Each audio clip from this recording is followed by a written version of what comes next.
Gaming Geek here with a really quick video announcing the arrival of Descent Legends in the Dark. This is Descent, the third iteration, but they're not calling it Descent 3 because it really is a different game from the first two. It isn't sort of part 3 out of the first two because it is fairly distinct and it is entirely an app-driven game.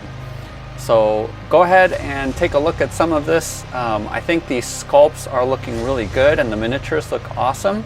There's also a 3D board that is being featured and all of the elements on the board can be interacted with. So I'm pretty excited about this reveal, and it is going to be coming out in Q2 of 2021. And interestingly enough, on the box it says Act 1 on that bottom corner, and that means they're going to be coming out with 2 other acts. And in this video, I watched this whole hour-and-a-half sort of live stream. Let me go ahead and turn this down a little bit. But I watched this whole hour-and-a-half video just to try to glean from them exactly what's going on. Feel free to watch it, but I know it is pretty long. They do answer a lot of questions.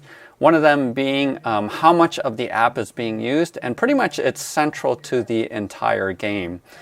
You're not going to be able to play the game at all without the app. And one of the concerns that I always have when games use apps is how much does it pull you out of the immersion in order to interact with the app. And I think after watching this, talking with the developers, I'm a little bit more put at ease.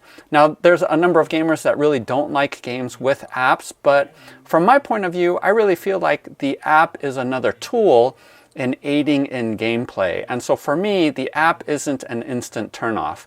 I did play the game Mansions of Madness, and for me, the app really helped the flow of the game and made it interesting, made it so that it was purely co-op. You didn't need to play one versus many.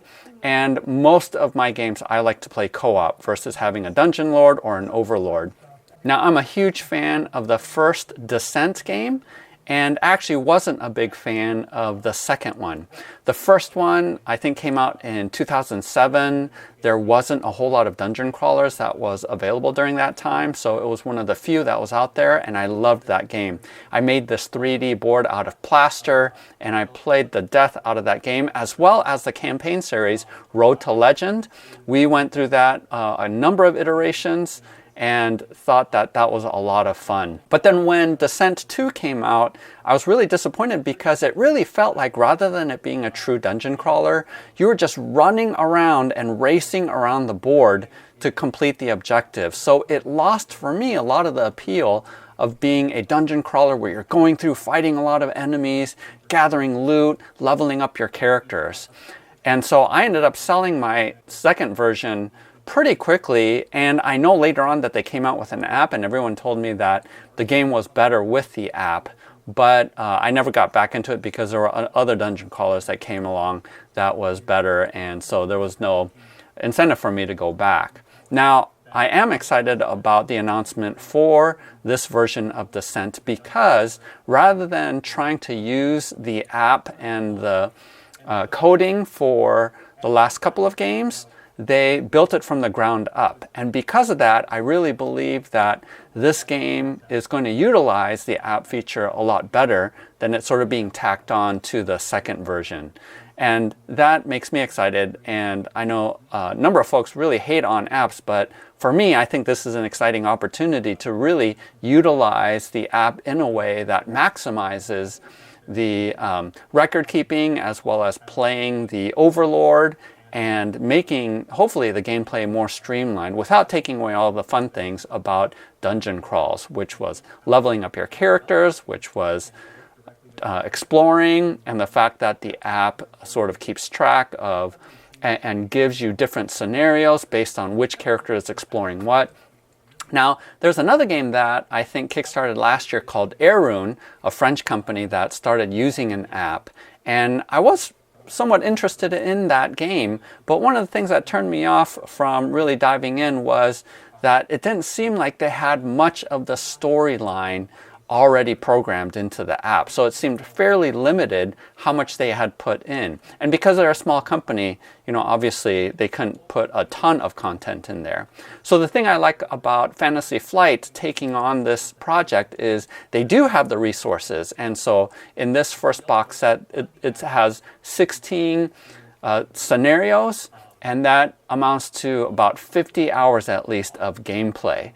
And then they're going to come out with 2 other expansion boxes. And so I know that Fantasy Flight has the resources in order to support this game and also create a top-notch app. And it seems like the app's interface is going to be really interesting and is going to be really enhancing the game, where you do have animations of the monsters and of your hero characters when you're battling, and that it keeps track of conditions. But even more importantly, the thing that got me excited is they were emphasizing that the storyline and the heroes' backgrounds really is important in this game. So it isn't just a dungeon hack and slash, but rather carries out a story.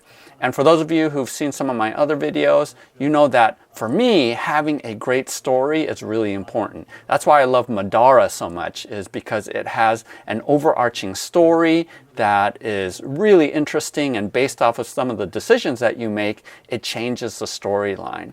And so in the same way, I think an app allows for the storyline to arc in different paths and different ways, and if they're doing it right, makes the storyline really interesting, and also makes it so that there's replayability, because based off of the decisions that you make will determine the course that the storyline will go. So that's why I'm pretty intrigued by this game, and I'm actually hopeful, and when it comes out in Q2 of 2021, I'm definitely going to be grabbing this game. Now, there was a pretty big concern that I had about whether or not it was going to be more like the first Descent or the second version, which was more of a race. So they did manage to answer that question. So let's go ahead and listen in on that. The Road to Legend app was designed to mimic the Overlord player and made the game more of a race than exploration based, right? Will this app be more exploration rather than a race against time, or how do you kind of balance that? I would say that we're a lot more exploration based in this game. If it's a race, you don't have time to look at things. You don't have time to experience the story. Mm-hmm. And so we wanted to get away from that, because we want players to be able to search the bookshelf and see, or have Kaylee's an artificer who comes from like an alchemy guild. And so when she interacts with the cauldron, we want her to have these cool, unique experiences. And if it's just a race, players can't do those things. Right. This game, as you play, feels a lot more like sitting down to play a tabletop role-playing game with your friends.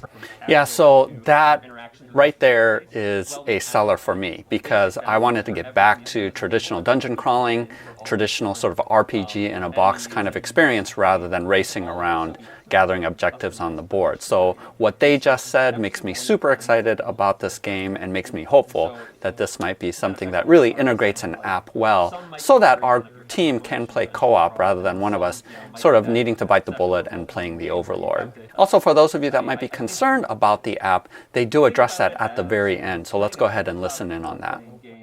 We want to leverage the strengths of the tabletop side of the game and the digital side of the game and use them to their maximum potential.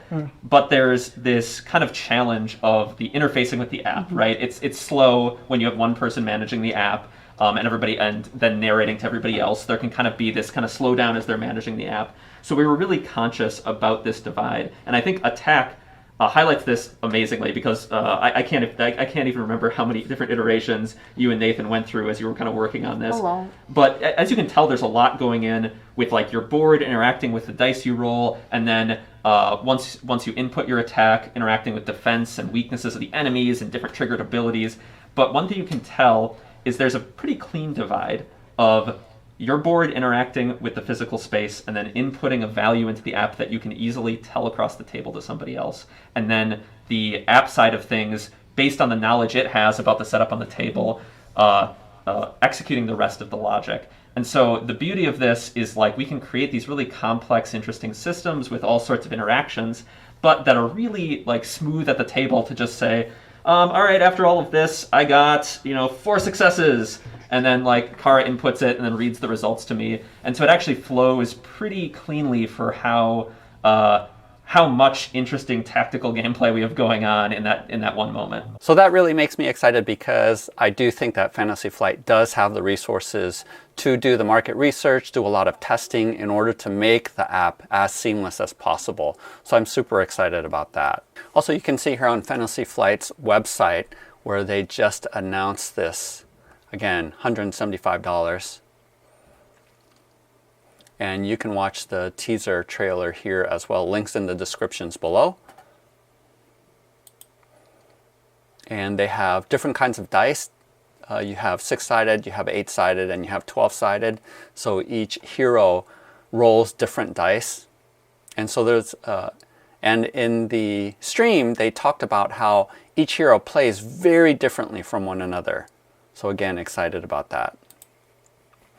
The miniature quality looks really good.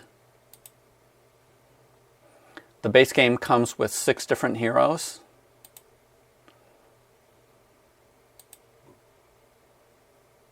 This just shares a little bit about gameplay dynamics. And your starting weapons is a double-sided deck that you can change up. You put it in a sleeve and you put in your starting weapons. And so you're able to flip them around and use different attacks. And the other cool thing is that you don't build the whole dungeon all at once, but true in sort of RPG fashion, as you're exploring and opening up the dungeon, then things are, the app will tell you which map pieces to place. So again, that sense of exploration and not needing an overlord or dungeon master to do that is awesome. And here are the monsters. You're getting a ton of them. And these little colored pieces here distinguishes the different minions. Even though the sculpt is the same, depending on the color that they have, determines what kind of abilities and what kind of attacks that they have. And again, by using an app, the app can change the tactics of the minions so they aren't the same over and over again. And the monsters actually develop in sort of the same fashion that you do. So you're going to have different abilities and different tactics happening, which brings about more variability with the minions. So the AI behind the monsters, I think, are going to be top-notch because you can maximize that with an app versus sort of flipping over AI cards.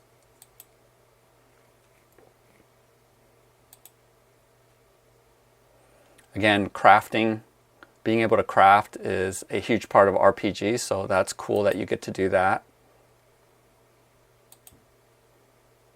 And that's pretty much it for this website. Now the base box is expensive. It's $175 US, and so that's pretty pricey for a boxed board game. And even for Fantasy Flight, that's on the top end for what they're charging for a game. But if you think about it as already having added a number of expansions rather than just getting a core box and then you needing to buy sort of $50 expansions on top of that, I really see this sort of first act box as having a ton of content. Again, 50 hours plus. That seems really fun to me. And as well, it is a really different game because the town events, the narration that happens in the story that progresses out of combat, out of dungeons, that really does play like an RPG.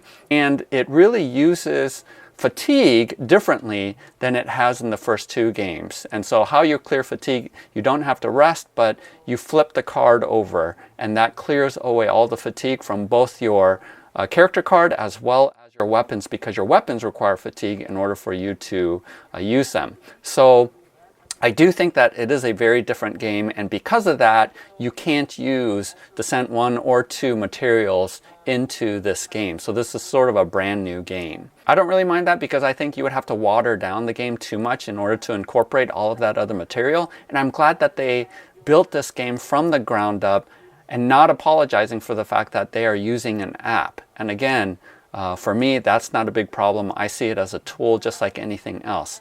So when it comes next spring, hopefully I will be able to get my hands on a copy. I will definitely do a review video for all of you. They did promise that they're going to have some gameplay videos, and I'm definitely going to be watching that and giving updates there as well. But overall, I'm pretty happy with how this game is turning out. I was super excited when I saw the teasers at Gen Con online this past fall, and I'm glad to see what it looks like right now. And so And of course, I'm going to be making 3D terrain for this set, and that's going to be fun, especially since height actually does matter, that they've incorporated height in the dungeon in order to have added tactical dynamics. So that quick video, make sure to like and subscribe. Check out my Patreon page to see what the GGGG is for this month.